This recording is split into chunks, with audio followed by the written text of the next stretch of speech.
Carbon fiber gets all the hype, but is it really better? The short answer is sometimes. I'm Momo Bonobo from Bonobo Flow, and today we're going to cover aluminum versus carbon fiber in different flow toys. The carbon fiber we usually use is a 3K twill weave with a 1.5 millimeter to 2 millimeter wall thickness. The biggest advantages to carbon fiber is that it's lighter if it has a comparable wall thickness to aluminum, and it's more rigid, and it feels a lot more responsive because there's no bounce to it. If it were to fail, it would crack rather than bend. The weight savings aren't always as big as people think because although it could be lighter if we're using comparable wall thicknesses to aluminum, generally a lot of manufacturers might use a thicker walled carbon fiber to help avoid the cracking issue. So the biggest advantage in that case would be that it's a lot more rigid and feels more responsive. Where I really think it shines is for longer props such as contact staff and dragon staff, non-fire contact swords, and any long prop with a outside diameter less than 19 millimeters. Because at that diameter,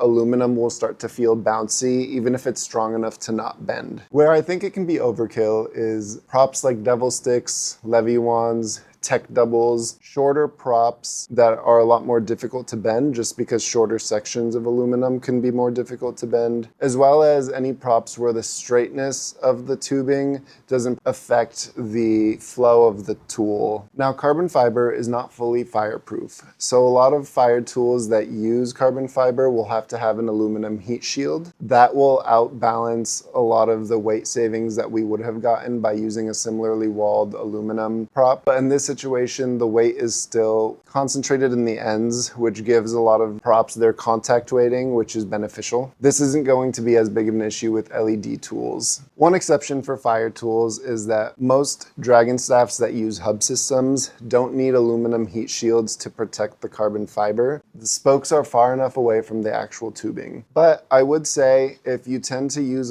your fire tools a lot or have larger spokes, I would cover the section between your hub and your grip with some silicone tape or silicone tubing. And this is especially important if you're the type of person that likes to pose with your fire tools for photography shoots, as we want to generally keep most props, especially carbon fiber props, in motion in order to avoid excessive heat accumulation on the actual fibers.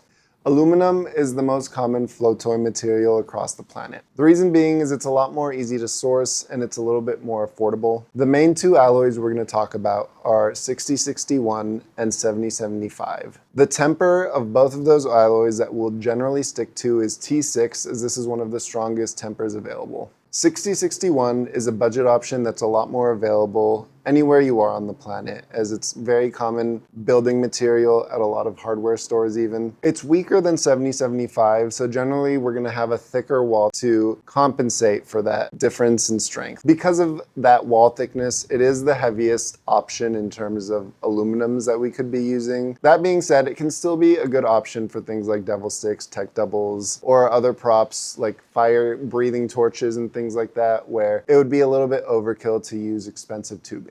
I wouldn't particularly recommend it for longer staffs like contact and dragon, or even spin staffs, as we want those tubings to stay perfectly straight and we don't always want that extra added weight. 7075 is about twice as strong as 6061 and is my recommended aluminum alloy if you're going to go with aluminum. It generally will have a similar wall thickness to carbon fiber in the 1.5 millimeter range, and because we don't need a heat shield, in some cases it could even be a lighter option compared to carbon fiber, with the trade-off being that although it's very strong and hard to bend, you could theoretically bend a 7075 prop if you were to step on it. I would still say carbon still wins for longer props like contact and dragon. If you're going under 19 millimeters, I would only recommend carbon fiber. A lot of people still have 7075 aluminum props as they're sturdy, more heat resistant, and some people actually like the extra weight. For some fire props, I actually think aluminum 7075 can be a better choice because it's more heat resistant and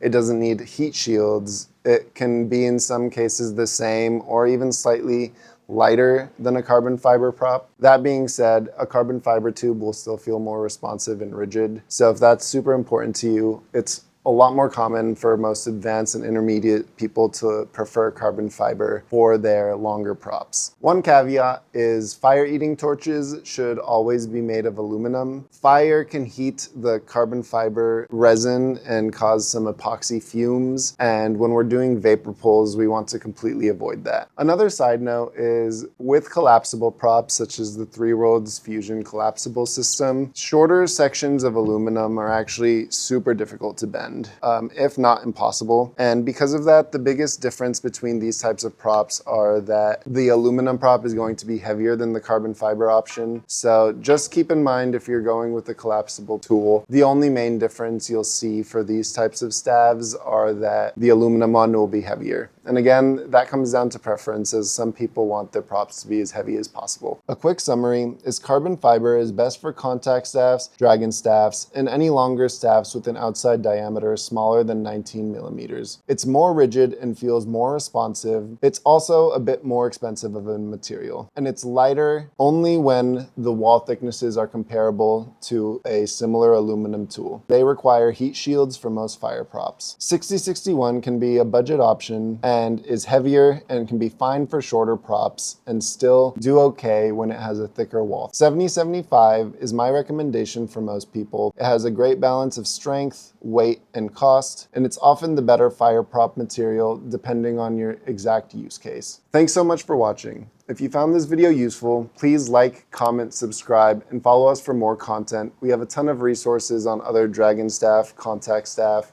and flow prop materials, and I would love to hear any more requests that you have for videos like this. Thanks.